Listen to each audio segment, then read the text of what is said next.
풍성한 삶 누리기 제3과 풍성한 삶 누리기 학습 목표 일상생활에서 풍성한 삶을 실제로 누릴 수 있다는 것을 알고 경험한다.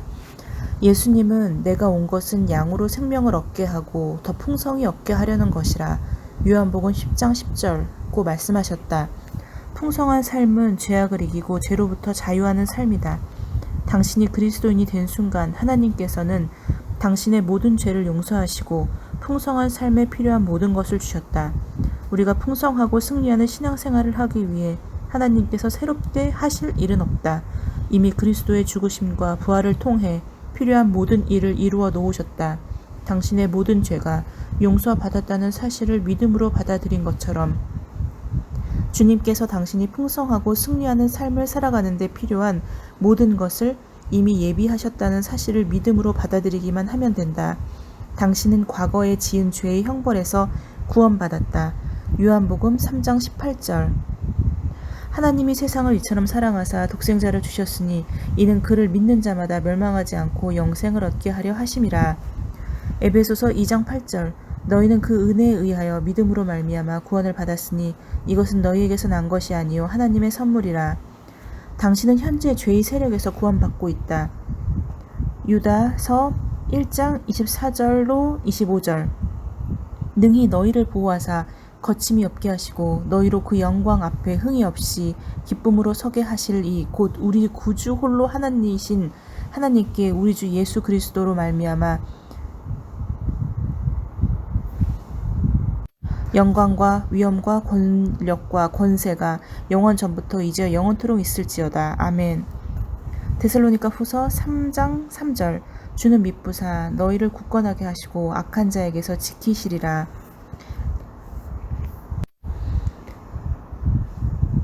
당신은 미래의 죄로부터 구원받을 것이다. 요한 1서 3장 2절. 사랑하는 자들아, 우리가 지금은 하나님의 자녀라. 장래에 어떻게 될지는 아직 나타나지 아니하였으나 그가 나타나시면 우리와 그와 같을 줄을 아는 것은 그의 참 모습 그대로 볼 것이기 때문이니. 빌립보서 3장 21절. 그는 만물을 자기에게 복종하게 하실 수 있는 자의 역사로 우리의 낫은 몸을 자기 영광의 몸의 형체와 같이 변하게 하시리라. 고린도전서 15장 51절로 52절. 보라, 내가 너희에게 비밀을 말하노니 우리가 다 잠잘 것이 아니요 마지막 나팔에 순식간에 호련히 다 변화되리니 나팔 소리가 나매 죽은 자들이 썩지 아니할 것으로 다시 살아나 우리도 변화되리라. 만일 하나님께서 당신을 대신하여 죄의 대가를 치르고 당신에게 영생을 주신 것을 믿는다면 죄를 극복하는 능력도 주신 것임을 믿어야 한다. 믿음으로 그리스도를 받아들인 것을 명심하고 믿음 안에서 행하라. 1. 풍성한 삶의 기초. 로마서 6장 1절로 16절을 읽으라. 당신이 그리스도인이 되었을 때 어떤 일이 일어났는가? 그런즉 우리가 무슨 말을 하리요? 은혜를 더하게 하려고 죄에 거하겠느냐? 그럴 수 없느니라. 죄에 대하여 죽은 우리가 어찌 그 가운데 더 살리요? 무릇 그리스도 예수와 합하여 세례를 받은 우리는 그의 죽으심과 합하여 세례를 받은 줄을 알지 못하느냐? 그러므로 우리가 그의 죽으심과 합하여 세례를 받음으로 그와 함께 장사되었나니 이는 아버지의 영광으로 말미암아 그리스도를 죽은 자 가운데서 살리신과 같이 우리로 또한 새 생명 가운데서 행하게 하려 함이라. 만일 우리가 그의 죽으심과 같은 모양으로 연합한 자가 되었으면 또한 그의 부활과 같은 모양으로 연합한 자도 되리라. 우리가 그리스도인이 되었을 때 어떤 일이 일어났는가? 우리 옛사람이 예수와 함께 십자가에 못 박혔으므로 죄의 몸이 죽었고 우리가 더 이상 죄에게 종노릇하지 않게 되었습니다. 죄의 몸이 죽었고 더 이상 죄에게 종노릇하지 않는다. 6절은 말이 포함하고 있는 의미를 자세히 살펴보면 그리스도의 죽으심과 합하여 세례를 받음. 이는 죽은 자가 죄에서 벗어나 의롭다 하심을 얻었음이라. 만일 우리가 그리스도와 함께 죽었으면 또한 그와 함께 살 줄을 믿노니 이는 그리스도께서 죽은 자 가운데서 살아나셨으며 다시 죽지 아니하시고 사망이 다시 그를 주장하지 못할 줄을 알미로다. 그가 죽으심은 죄에 대하여 단번에 죽으심이요 그가 살아계심은 하나님께 대하여 살아계심이니 이와 같이 너희도 너희 자신을 죄에 대하여는 죽은 자요 그리스도 예수 안에서 하나님께 대하여 살아계심이니 이와 같이 너희도 너희 자신을 죄에 대하여는 죽은 자요 그리스도 예수 안에서 하나님께 대하여는 살아있는 자로 여길지어다. 로마서 6장 3절은 그리스도를 영접한 모든 사람은 그리스도의 죽으심과 합하여 세례를 받았다고 말한다. 이는 단순히 물 세례를 뜻하는 것이 아니다. 세례라는 말은 담그다, 적시다 혹은 염색하다, 하나가 되다를 뜻하는데 여기서는 우리가 그리스도 안에 담겨졌다는 의미로 쓰였다. 우리는 그리스도와 하나가 되었고 그분에게 결합되어 나뉠 수 없다는 의미이다. 영적인 연합 3절로 5절. 예수 그리스도와의 영적인 연합은 그리스도께서 죽으셨을 때 우리도 그의 죽음에 참여했다는 것이다. 부활의 생명을 얻음 5절. 그리스도께서 죽음에서 부활의 생명으로 살아나신 사실은 그분 안에 있는 모든 사람들에게 적용된다. 우리는 죽음에서 살아났으며 이제는 부활의 생명으로 죄를 이기는 승리의 삶을 살아야 한다. 죄를 이기는 삶 6절로 7절. 그리스도 안에 있는 사람은 누구나 죄를 이기는 삶을 살아야 한다. 이미 그리스도께서 우리를 대속하여 돌아가셨으므로 우리의 죄값을 지불하였고 우리는 모든 죄로부터 해방되었는데 때문에 우리는 죄를 이기는 삶을 살아야 한다. 11절에서 당신이 인정해야 할 중요한 사실은 무엇인가? 11절에서 우리가 인정해야 할 중요한 사실은 죄에 대하여는 죽었고 그리스도 예수 안에서 하나님에 대하여는 살아있는 자로서 살아야 한다는 것입니다. 당신 자신은 죄에 대하여는 죽었다. 이 사실을 묵상해보라. 당신은 죄와 죄의 지배에 대하여는 죽었다. 즉 죄의 권세는 당신에게서 효력을 잃었다. 아마도 당신은 죄에 대하여 죽은 것 같지 않은데 여전히 내 안에 죄의 본성이 살아있는데 라는 생각이 들지도 모른다. 그러나 사도 바울이 말한 것처럼 당신의 느낌이 어떠하든 당신은 실제로 죄에 대하여 죽었다는 사실을 믿음으로 받아들여야 한다. 만일 이 사실을 믿지 못하면 당신이 통장에 100만 원을 가지고 있으면서도 필요할 때 이 돈을 사용하지 않는 것과 같을 것이다. 13절에서는 당신이 해야 할 일을 무엇이라고 말하는가? 13절에서는 우리의 몸을 불의를 행하는 데 사용하지 말고 하나님이 기뻐하시는 의를 행하는 데 사용해야 한다고 말씀하고 계십니다. 16절에 의하면 당신은 죄의 종이거나 의의 종이다. 무엇이 이것을 결정하는가? 이것을 결정하는 것은 나의 삶의 중심이 누구에게 있는가입니다. 내가 누구에게 종으로 드리는가에 따라서 나는 죄의 종이 될 수도 있고 또는 의의 종이 될 수 있습니다. 하나님에게 순종하기로 결심하고 하나님의 종이 되기로 한 이상 나는 의의 종입니다. 당신은 어느 편을 택하겠는가? 세상에는 두 가지 권세가 있다. 하나님과 사탄이다. 우리는 스스로가 자신의 주인이라고 자처할 때가 많다. 하지만 하나님의 지배를 받지 않는다면 실제로는 사탄의 지배를 받고 있는 것임을 기억하라. 사탄은 진리를 보지 못하도록 우리의 눈을 어둡게 만들려고 애쓰며 우리는 스스로 사탄을 구별할 만큼 지혜롭지 못하다. 그러므로 우리는 하나님께 순종해야 한다. 나는 거짓된 마음을 가졌는데 라고 말할 수도 있다. 그러나 우리가 하나님께 자신을 쳐서 복종시킬 때 그분은 새 영을 너희에게 주어 너희로 내 율례를 행하게 하리라. 에스겔 36장 26절로 27절 말씀 고 약속하셨다. 하나님께 순종하며 살 때 당신은 창조의 목적대로 풍성한 생활을 경험할 것이다. 죄가 우리를 주관하지 못할 것이다. 로마서 6장 14절.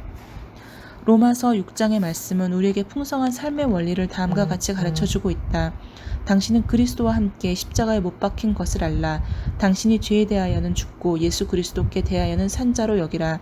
당신 자신을 하나님께 드리라. 하나님께 순종하라.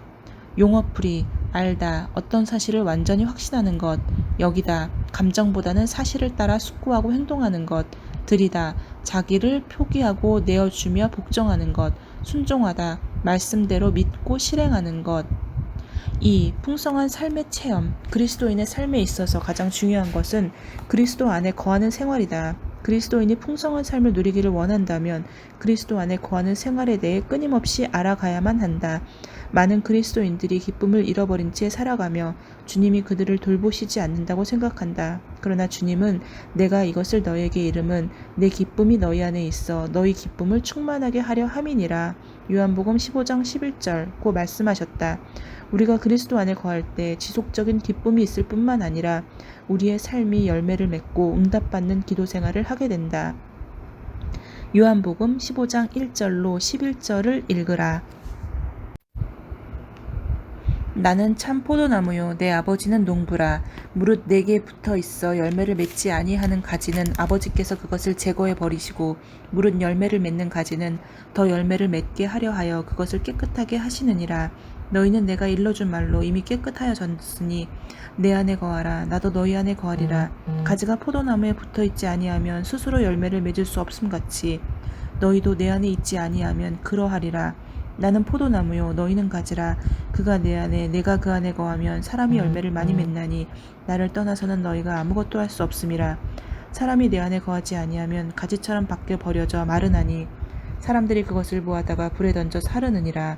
너희가 내 안에 거하고 내 말이 너희 안에 거하면 무엇이든지 원하는 대로 구하라. 그리하면 이루리라. 너희가 열매를 많이 맺으면 내 아버지께서 영광을 받으실 것이요 너희는 내 제자가 되리라. 아버지께서 나를 사랑하신 것 같이 나도 너희를 사랑하였으니 나의 사랑 안에 거하라. 내가 아버지의 계명을 지켜 그의 사랑 안에 거하는 것 같이 너희도 내 계명을 지키면 내 사랑 안에 거하라. 내가 이것을 너희에게 이름은 내 기쁨이 너희 안에 있어 너희 기쁨을 충만하게 하려 함이라. 아멘. 예수님은 자기 자신을 포도나무에 그리스도인을 가지에 비유하셨다. 이 말씀에 따르면 당신은 그리스도와 어떤 관계인가? 뗄래야 뗄 수 없는 관계입니다. 가지가 포도나무에 붙어 있지 않으면 살 수 없습니다. 그래서 우리도 그리스도와 떨어져서는 살 수가 없습니다. 가지가 포도나무에 붙어 있으면 열매를 많이 맺는 것처럼 우리도 예수님 안에 거해야 한다. 그리스도 안에 거한다는 것은 그리스도께 의식적으로 의존하는 생활이다. 이는 우리 생활 가운데 그리스도의 권세, 지혜, 자원, 능력을 활용하여 우리가 그리스도의 뜻대로 사는 것을 뜻한다. 우리는 예수 그리스도를 떠나서는 아무것도 할 수 없다. 하지만 내게 능력 주시는 자 안에서 내가 모든 것을 할 수 있다. 빌립보서 4장 13절. 고 말씀하신 대로 우리는 그리스도를 힘입어 무엇이든지 할 수 있다. 예수님께서 열매 맺는 가지를 깨끗이 손질한다고 하셨는데 그 목적은 무엇인가? 더 많은 열매를 맺게 하시려고 깨끗하게 하십니다. 가지는 포도나무에 붙어 있을 때 열매를 맺는다. 가지는 스스로 열매 맺기 위해 염려하지 않는다. 가지가 열매를 맺지 못하는 유일한 이유는 가지 안에 수액의 흐름을 막는 걸림돌이 있기 때문이다. 마찬가지로 우리에게도 예수님의 생명이 흐르는 것을 막는 걸림돌이 있는데 바로 죄다. 죄의 장애물로부터 자유로워지도록 하나님께서는 우리의 삶을 깨끗이 손질하신다. 가지는 스스로 열매 맺을 수 없고 오직 나무를 통해서만 열매 맺을 수 있다. 그리스도인인 우리도 스스로의 힘으로는 아무것도 할 수 없으며 오직 그리스도의 생명만이 우리를 통하여 그 목적을 이룰 수 있다. 하나님께서는 예수님의 생명이 우리에게 원활하게 흐르도록 우리의 삶을 깨끗하게 손질해 주신다. 그리스도인의 삶을 살면서 당신이 깨끗하게 손질된 경험을 나누어 보라. 마음이 답답하고 일이 안 풀린다 생각할 때 기도나 묵상을 하고 나면 하나님께서는 놀랍도록 마음이 정돈되는 그런 마음을 주십니다. 예수님 안에 거할 때 어떤 결과를 맺는가? 많은 과실을 맺음, 효과적인 기도 생활, 하나님께서 영광을 받으심, 우리가 그의 제자가 됨, 기쁨이 충만해짐.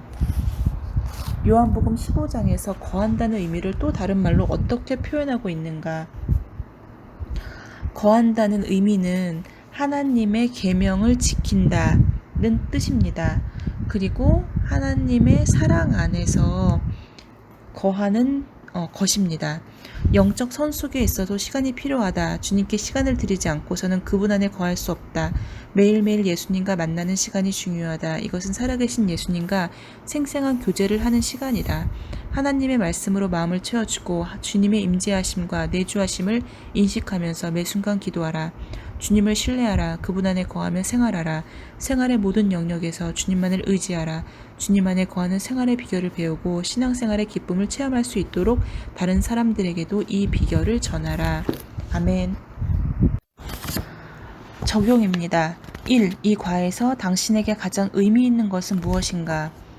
저에게 가장 의미 있었던 것은 사도 바울이 말한 것처럼 나의 느낌이 어떠하던 나는 실제로 죄에 대하여 죽었다는 사실을 믿음으로 받아들여야 하고, 받아들이지 못한다는 것은 실제로 내가 가지고 있으면서도 필요할 때 이것을 사용하지 못하는 것과 같다는 그 비유입니다. 2. 풍성한 생활을 위한 주요 용어들을 살펴보고 현재 적용하고 있는 것과 그리스도의 능력으로 적용해야 할 필요가 있는 것을 구체적으로 적어보라. 알다, 어떤 사실을 완전히 확신하는 것. 여기다, 감정보다 사실을 따라 숙고하고 행동하는 것. 들이다, 자기를 포기하고 복종하는 것. 순종하다, 말씀대로 믿고 실행하는 것. 거하다, 하나님의 계명을 지키는 것. 현재 적용 중인 것은 말씀을 알고 하나님의 말씀을 진리로 여기고 저 자신을 내어드리고 하나님에게 순종하며 하나님의 사랑 안에 거할 수 있도록 현재 적용 중인 것이 적용 중입니다. 그러나 원수를 사랑하라고 말씀하신 하나님의 말씀을 알면서도 아직 완전히 적용하지 못하고 때때로 하나님의 말씀에 복음을 전하는 데 있어서 주저하고 또 하나님의 계명을 지키고는 있지만 세상적인 욕심이나 물질의 욕심들을 갖고 있습니다. 이러한 것도 더 적용할 수 있도록 믿음 안에서 노력해야겠습니다. 오늘의 외울 말씀은 요한복음 10장 10절. 도둑이 오는 것은 도둑질하고 죽이고 멸망시키려는 것뿐이요 내가 온 것은 양으로 생명을 얻게 하고 더 풍성히 얻게 하려는 것이라. 아멘. 오늘 말씀은 우리가 읽는 말씀의 실제 내용들과 조금 비슷하다는 느낌이 들었습니다. 하나님께서는 이미 모든 것을 우리에게 주셨는데 그러한 것을 때때로 잊고 더 주세요, 더 주세요라고 그렇게 이야기하는 것은 아닐까 생각해 보았습니다. 이미 모든 죄를 사하여 주셨고 그리고 우리를 위해서 대신 돌아가신 하나님의 아들 예수 그리스도를 믿음으로 온전히 받아들이는 시간을 다시 한번 가졌습니다. 아멘.